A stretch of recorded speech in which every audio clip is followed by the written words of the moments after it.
Hello student, मैं दिलीप शर्मा आप सभी का ज्ञान गंगा कोचिंग क्लासेस में स्वागत करता हूं। सबसे पहले आप चैनल को लाइक, शेयर और सब्सक्राइब करेंगे।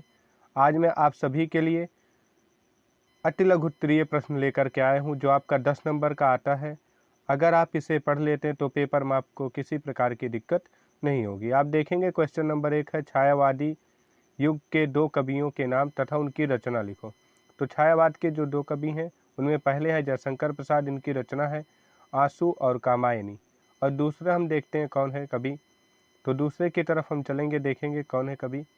महादेवी वर्मा जी हैं, जिनकी आपकी रचना है यमा और दीपशिखा। आप यम यहाँ पर लिखा है उसको यमा कर लेंगे और यमा और दीपशिखा। फिर आ जाते हैं अगले क्वेश्चन पर, छायावाद के 2 लेखक के नाम तथा उनकी रचना लिखो। जो छायावाद के 2 लेखक हैं, यहाँ पर देखोगे वहाँ पर 2 कवि था, यहाँ पर क्या है लेखक है। और लेकिन दोनों में आंसर मैंने वही कर दिया जिससे आपको याद करने में आसानी हो। जैसे जयशंकर प्रसाद छायावाद के लेखक हैं, ठीक है, तो इनकी रचना है चंद्रगुप्त और स्कंदगुप्त। आपको पता होगा दोनों नाटक होंगे, इसकी मैंने ट्रिक दे दिया है। महादेवी वर्मा जी, इनकी एक रचना है स्मृति की रेखाएं, ठीक है, तो ये इनकी एक एक क्या है रचना है। स्मृति की रेखाएं इनका क्या है, आगे आपको फिर मैं दिया हूँ कि ये किस प्रकार की रचना है। भक्ति काल के 4 कवि तथा रचना लिखो। भक्ति काल के कौन कौन से 4 कवि हैं उनकी रचनाओं के बारे में लिखना है। तो देखेंगे कौन कौन है। सबसे पहले आप देखोगे कबीर हैं। कबीर की रचना क्या है, बीजक। आप इसको पढ़े होंगे बहुत ध्यान से, कबीर का जीवन परिचय आपसे बार बार पूछा जाता है, उसको पढ़ लोगे। दूसरे आपके मलिक मोहम्मद जायसी हैं, ये भी पूछा जाता है, इनकी रचना क्या है, पद्मावत है, ठीक है, तो इसको आप अच्छे से पढ़ लोगे। तीसरे नंबर पर आ जाते हैं तुलसीदास जी, इनकी रचना आपको पता है श्री रामचरितमानस है, ये हमेशा आपसे पूछा जाता है। इसी क्रम में हम आगे बढ़ेंगे।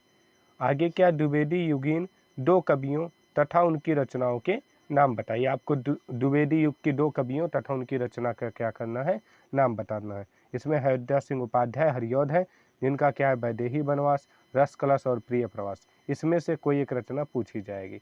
आ जाते हैं मैथिली शरण गुप्त, इनकी रचना है साकेत और यशोधरा। ये सारे क्वेश्चन आपके लिए बहुत महत्वपूर्ण हैं। इस वीडियो को 2-3 बार देखोगे और अपने मित्रों के पास भेज दोगे। प्रेमचंद के 4 उपन्यास के नाम बताइए, जिसमें गोदान, गबन, निर्बला और कर्मभूमि है।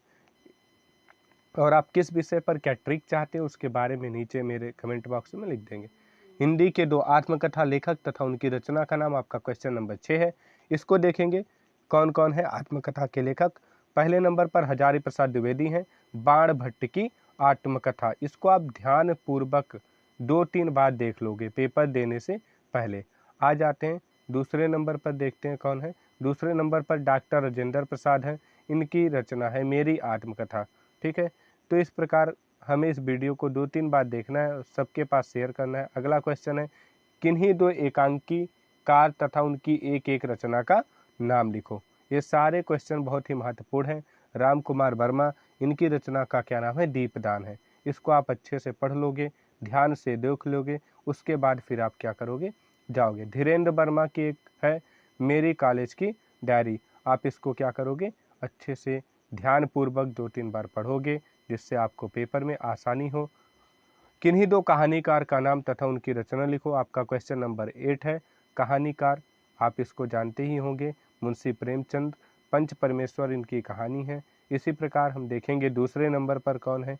पहले आपके मुंशी प्रेमचंद हो गए, दूसरे आपके जयशंकर प्रसाद हो गए, इनकी कहानी का क्या नाम है, ममता है, ठीक है। अब आएंगे इसी तरीके से बढ़ेंगे क्वेश्चन नंबर 9 पर। कलम का सिपाही किस साहित्यकार की रचना है। यहाँ पर साहित्यकार की रचना हो गया, किस साहित्यकार की जीवनी होगा, तो प्रेमचंद होगा। और जब रचना होगा तो क्या होगा, अमृत राय होगा। इसको आप नोट कर लेंगे, थोड़ा सा यहाँ पर गलती होगी, इसको आप क्या करेंगे, नोट कर लेंगे। ये क्वेश्चन आपसे पूछा जा सकता है घुमा फिरा करके, ठीक है।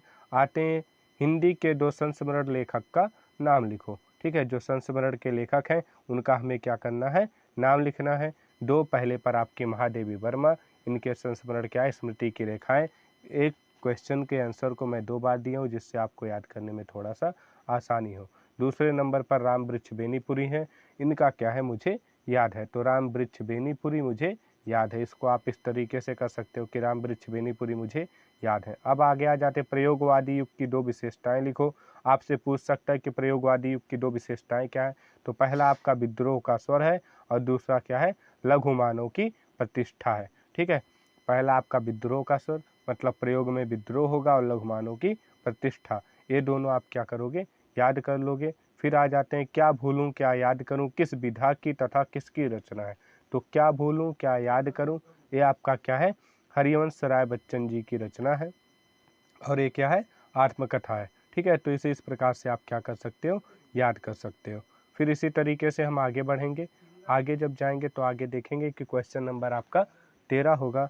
उसके पहले हम जान लेते हैं कि हमें किस प्रकार पढ़ाई करनी है। आप 1 घंटे आप अपनी पढ़ाई में बढ़ा दोगे, ठीक है, जितना आप पढ़ रहे हो उससे 1 घंटे ज़्यादा। छायावादी काव्य की प्रमुख विशेषता लिखिए, इसकी विशेषता क्या क्या होगी, उसके बारे में हमें क्या करना है, लिखना है प्रश्न नंबर 13 में। ठीक है, तो हम जब आगे बढ़ेंगे तो इसकी विशेषता है मानवतावाद, कि मानवता को आगे बढ़ाते हैं, राष्ट्रीयता की भावना। ठीक है, तो राष्ट्र के प्रति आपकी भावना कैसी है उसके बारे में यहाँ पर बहुत विस्तारित रूप से कवियों ने चर्चा की थी। ठीक है, कि हम अपने राष्ट्र के प्रति सजग रहें। हिमालय की पुकार किसकी रचना है, बहुत बेहतरीन क्वेश्चन है, आपसे पूछ सकता है, तो इसके बारे में आप थोड़ा सा नोट कर लोगे, इम्पॉर्टेंट है, सारे क्वेश्चन आपको लिख लेना है।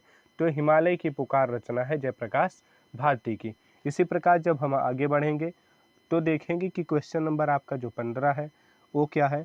जो क्वेश्चन नंबर 15 है बेटा उसकी तरफ जाएंगे तो किसी एक रिपोर्टाज लेखक का नाम लिखिए। रिपोर्टाज लेखक का आपको क्या करना है, नाम लिखना है कि एक रिपोर्टाज के लेखक कौन है। आपसे पूछ सकता है रिपोर्टाज की परिभाषा दीजिए, तो भी आप ध्यान दे लोगे। विष्णु प्रभाकर है और प्रभाकर माचवे जी हैं। इन दोनों की रचनाएं बहुत ज़्यादा पूछी जाती हैं, तो इसके बारे में आप थोड़ा सा ध्यान दे लेंगे।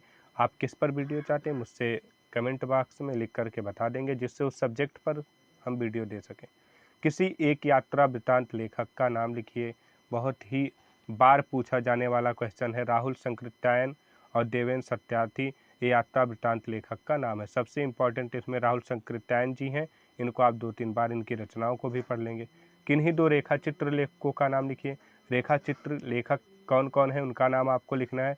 तो हम देखेंगे कि रेखा चित्र में आपका महादेवी वर्मा है और विष्णु प्रभाकर जी हैं, और इनकी रेखा चित्र आपका क्या क्या है उसको आप थोड़ा सा ध्यान दे लेंगे। ठीक है, जिससे आपको आसानी हो पेपर में। आ जाते शुक्लोत्तर युग के 2 नाटककारों का नाम लिखो। शुक्लोत्तर युग के 2 नाटककारों का आपको क्या करना है, नाम लिखना है। तो कौन कौन से नाटककार थे शुक्लोत्तर युग में, उनका हमें क्या करना है, नाम लिखना है। क्वेश्चन नंबर आपका ये क्या है, 18 है। हम इस क्वेश्चन की तरफ बढ़ेंगे और देखेंगे कि इसका आंसर क्या है। उसके पहले आप वीडियो को लाइक कर देंगे और इसको क्या कर देंगे, शेयर कर देंगे। ठीक है, आप जब तक मैं आंसर देता हूँ तब तक आप लोग इसको लाइक और शेयर करते रहेंगे, जिससे जल्द से जल्द 1000 सब्सक्राइब पहुँच जाए। ठीक है, तो यहाँ पर देखते हैं, किन्हीं 2 रेखा चित्र का नाम लिखो। रेखा चित्र का आपको क्या करना है, नाम लिखना है कि कौन कौन सी क्या है रेखा चित्र हैं।